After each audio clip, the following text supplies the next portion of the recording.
Okay, we've been joined today by a very, very special guest. He's been a pirate, a dandy highwayman, and even Prince Charming. Yes, we are joined today by none other than the greatest pop icon ever. It's Adam Ant. Morning, how are you? Yeah, I'm absolutely fantastic. How are you, Adam? I'm good, yeah. Yeah, I've been out, took the dogs for a walk. I'm a very happy man. Oh, great stuff, great stuff. Just living the life. Yeah. Fantastic stuff. Well, it's good to see you back in all our lives again, Adam. It's been a while. How have you been, and how does it feel to be back entertaining all the Ant fans out there again? It's great. It's been a long time coming, but, it's doing what I love doing, getting out there, playing live, dressing up, and a bit different this time because I've got my own label, and the artists appearing with me are on my label, so it's a bit of a kind of Tamla Motown situation, Ah, well. It's very gaudy. Well, the music business has went sort of downside, isn't it, a bit, isn't it, since the early days?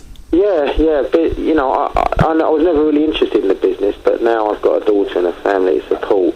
Well, I have to sort of take notice, but it's been quite an interesting experience because it's not that difficult, really. You just have to put the work in, which I'm always used to doing, but I just do it for myself now, so that's the difference.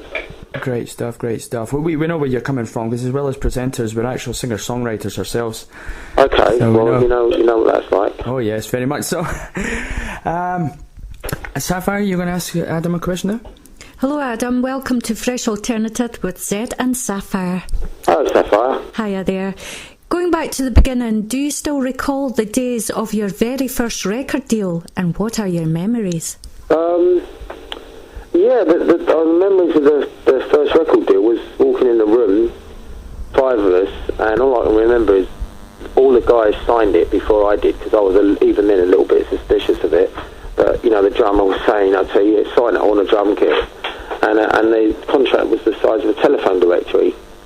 And unfortunately, I didn't read it all the way through, because we didn't have a lawyer, and we didn't really want to look. We didn't know what a lawyer was, really, particularly. And there was one line in it that said, if you don't see a lawyer within 2 weeks, then basically it's your own fault. So we signed it, and that was basically financial suicide. And so it was a bit of the room where I signed my life away, as it were, really. Was that back in the days with the Duck Bears White Sox album and all that side of things? Well, that was but before that, I did this album with a Camden Town unit called Do It. Okay. Really did do it, because I know for a fact a lot of boxes of albums went out the back door into vans, and I know they weren't counted, so they got us for £50 a week. I didn't get £40 a week wage, that was it. But at that time, that's all we wanted to do was make an album, so that was a kind of giveaway. And then, unfortunately, when it came time for them to pay up, they went bankrupt, and then Sony bought the album, so ended up with Sony. But here you go, what are you going to do? You learn. That's very true. Each day is a learning curve, Adam, as you know yourself. Mm-hmm. Going into the legendary Top of the Pops, that was a show that's still very sadly missed by a lot of new artists coming out, as well as a lot of bands who are trying to break into the music industry today and stuff like that. And it helped a lot of new artists out there get noticed. How did it help your career in those days? And do you miss shows like Top of the Pops? Yeah, I think that's the thing missing from the current scene. We need a show that goes on peak time every week, where everybody sort of shuts the doors and sits and sees what's going on. And the interesting thing was, right now, for instance, everyone's reduced to the same small stage. So, although some artists, the charts now is basically R&B, so and dance, that's sort of taking it over, which is fair enough. Where you'd have, so Beyonce and Rihanna would have to appear on the same stage as like Motorhead, and then after them maybe like a new band like the Ganglions, and then you'd have like the Arctic Monkeys, followed by some folk unit, like some new sort of folk. So basically it was a great equaliser. No tricks, and also they'd have to play live, which would be interesting. Yeah. Because music now, as we both know, is a karaoke, and I think it would sort out the men from the boys, or the boys from the girls, or the girls from the boys. I don't really know, but it would be good, and it would be fun and up. And in fact, I'm working with a friend of mine. We may develop something ourselves that's sort of reply to that. But until the BBC realise it's a money maker, it won't happen. But it will happen eventually, I think.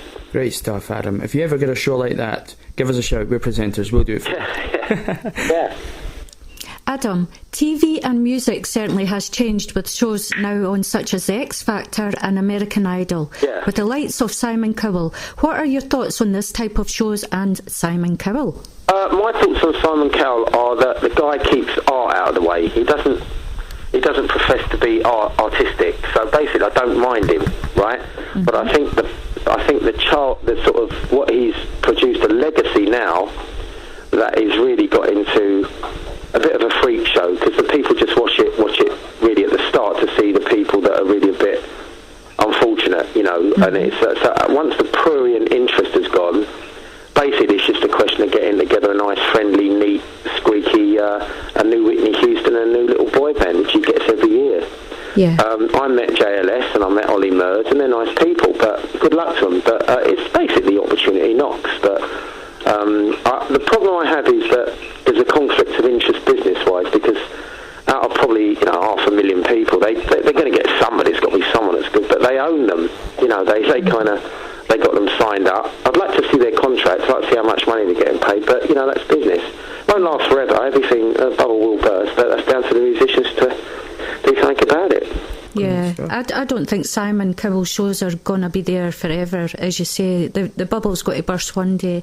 Oh yeah, it will. It's nothing lasts forever, but like I say, it's easy to slag him off, but that's the way of the world. People are watching it. I used to watch it when I was unwell, when I had half a brain. But it's really, if they just had a weekly show with the fruit shows, people that got no idea, that would be a bit like the Gong Show in America. There was a show in the 70s called the Gong Show. Yeah, I've seen that. And the people judging them aren't qualified to judge them. Mm-hmm. So there you go. That's my view. That's Great good. stuff. Thank you. Talking about images now, your image has changed several times in your career over the years and decades. Where do you get the ideas from, say, for the Pirate or Prince Charming, and even your new image?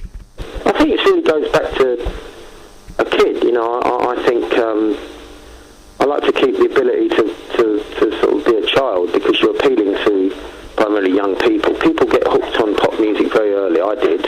Yeah. And as you grow up, I see it now every time I play. I've got kids in the front row, kids of the people, their mums and dads come to see the show. So the music's been in the house. That's the same way I got into Elvis and Perry Como and Gene Vincent, because my mum and dad played it, Yeah. They're very important. So, it's...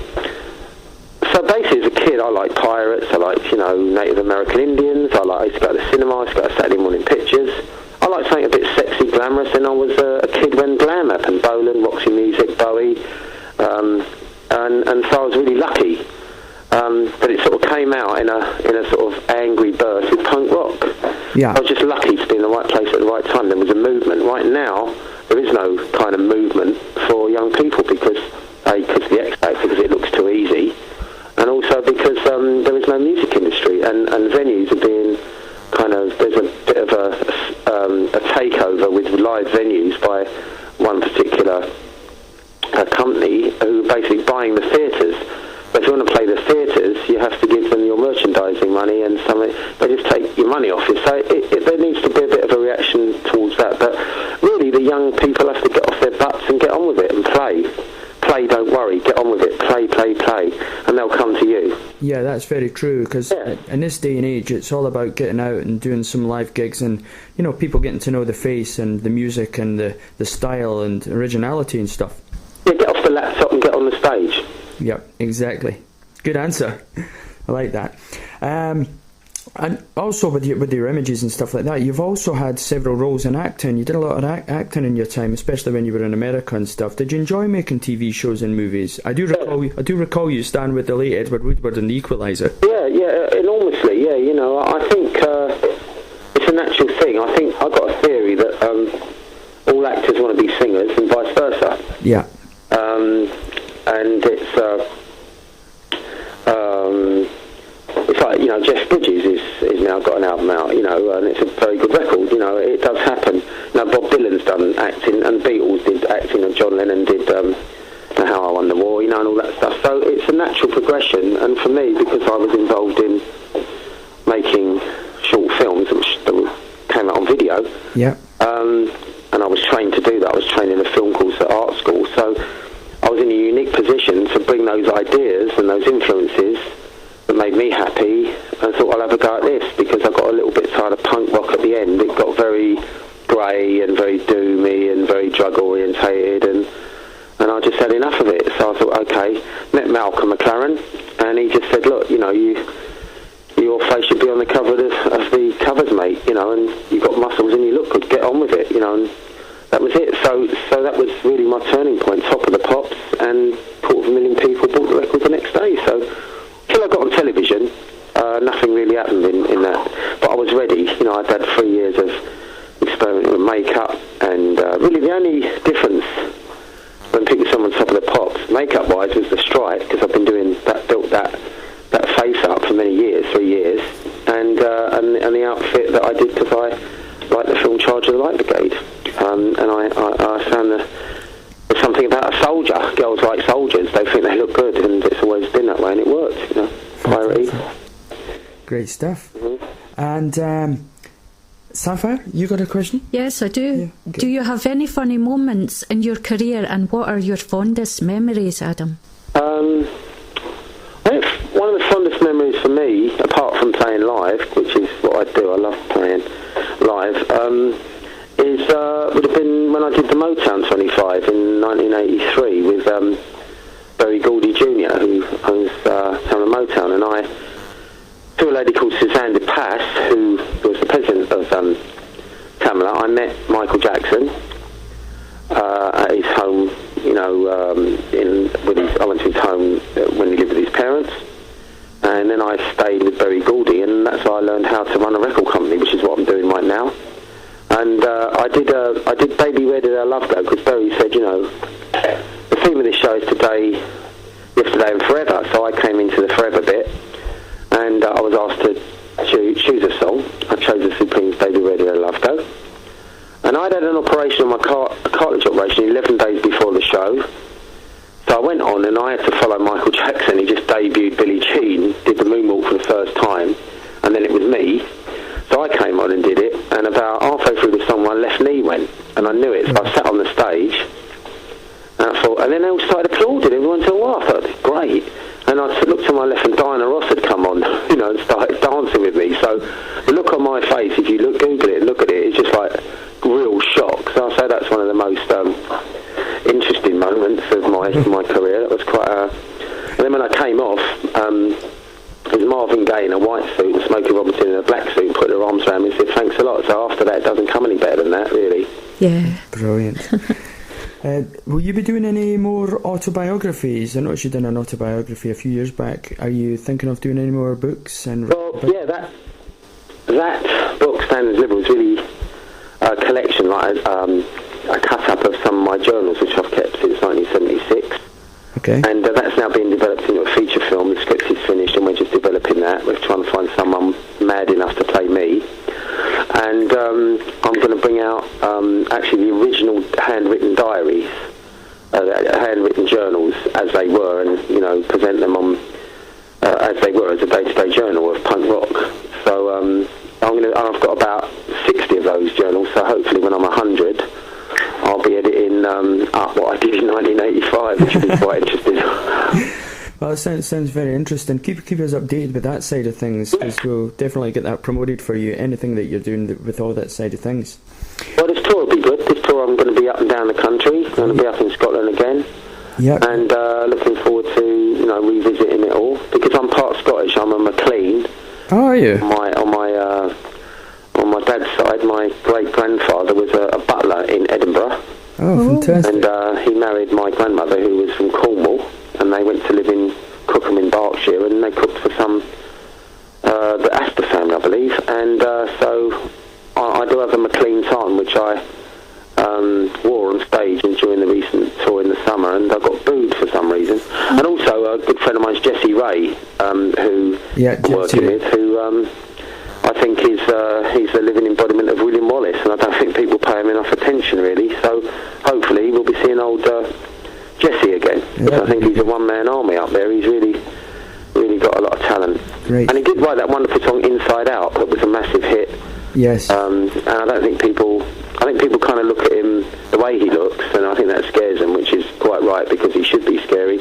But also, he's a wonderful songwriter, so I'm very happy to to know him and work with him too. So Great stuff. We'll talk about your tour in a second, but we're going to talk about the thought of new material. Are there any plans for releasing new material, single album? And there's a double album coming out. It's finished a few months back. It's coming out in January on my label, Blue Black Hussar Records, and the album's called Adamant is the Blue Black Hussar in Marion the Gunner's Daughter. I'm not doing downloads. It's a double vinyl, double CD and a box set.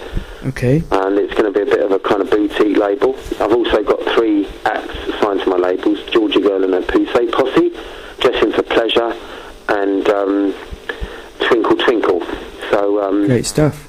Got me work cut out. Well, let me just tell you that we spoke with Alex, your manager, the other day there. He's a nice guy. He's from Scotland as well. Yeah. And we will promote any acts that you've got on the label, as well as all your new material that you're going to run with and constantly give it airplay for you. That's very kind of you, thank you. It's no problem. Now we're on to the tour, what you're talking about a second ago, which starts on the 11th of November at the Bristol O2. Yeah. You've been enjoying the live experience again then?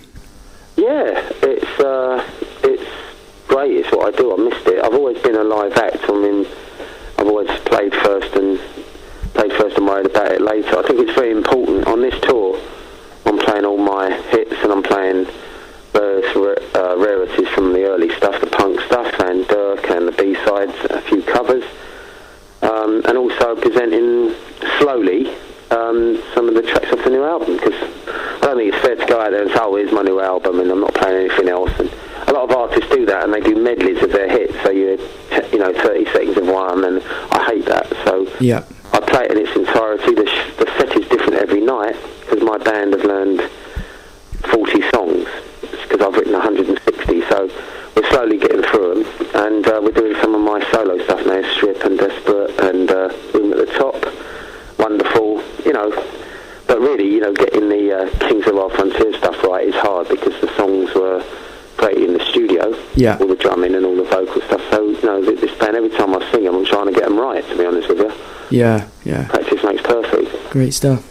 Adam, yeah, you're coming to our lovely city of Edinburgh. Yeah. To play the HMV Picture House on December the 11th. Mm-hmm. We will be there to meet and greet and promote the show. Oh, thank you. Are you looking forward to visiting Edinburgh, and will you wear a kilt? Yeah, well, I'm a bit scared of wearing a kilt again because for some reason I think people thought I didn't have the sort of right to wear it, but I had it made, it's a McLean dress kilt, and my uncle, my real name's Stuart, and I was named Stuart by my Uncle Mac, who was in the Black Watch.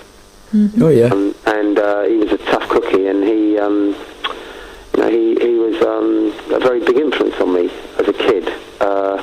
And I think it should be, I'm Romany Gypsy on the other side, on my mum's side, so I'm very proud of that. I'm very proud of my grandparents and my family. So, but I did actually go to Edinburgh recently. I played in the summer, but also I did a book signing there when I did promoted the book Stand and Deliver. So I got to meet the folk up there, and I'm going to give it my best shot. That's all I ever do.